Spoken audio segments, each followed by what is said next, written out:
Wednesday in Tryon, North Carolina, and I had an interesting experience the last few days in contacting a number of companies who have stores and places of business in the community, trying to get permission just to pass out information about a Bible conference. And almost without exception, I got the same exact line. Our corporate office has indicated to us that the only ones we're to permit to do any kind of information pass out or soliciting of funds or sell goods is the Boy Scouts, the Girl Scouts, and Salvation Army. All others will be told absolutely that they may not and will be asked to leave as quickly as they show up. You can understand in today's politically correct world how that came about. You can understand through the liability of somebody getting hurt in a parking lot. You can understand in the fact that if they extend that privilege to Christians, that they have to also extend that privilege to Muslims, to Satanists, to others.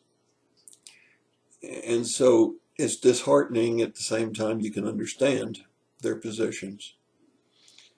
I did find that a number of privately owned businesses were perfectly willing to take the brochures and place them in a very obvious place of their business, by their cash registers, by their other reading materials, and they were very gracious. So many times in the last few days, I've seen these postings on public media saying, if so-and-so is elected, I'll leave the country. I'll become an alien to this country. Today in Philippians 3:17, we find that we ought to be aliens in this country. Paul says, follow my example, watch the others who also live to our pattern.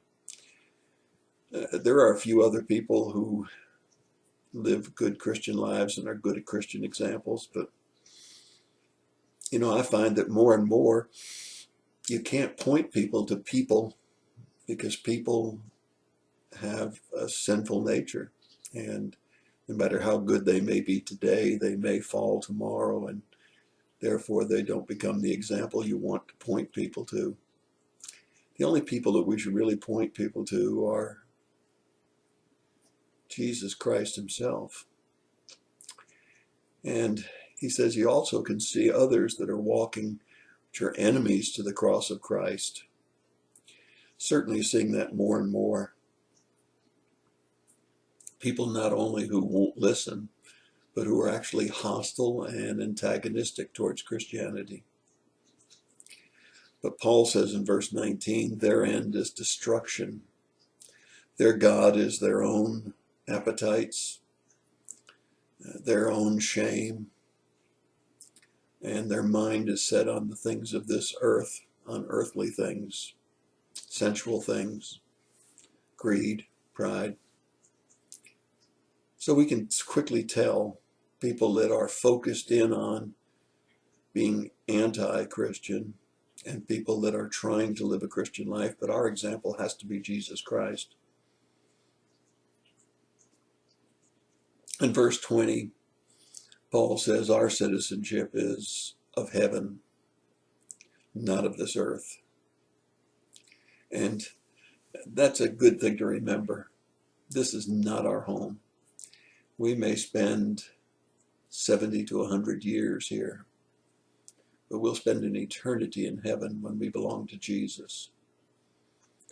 And he says it's really important to remember that Jesus will come and he'll transform the body of our humble abodes, our humble state, our fleshly bodies. He'll conform them to the image of Christ.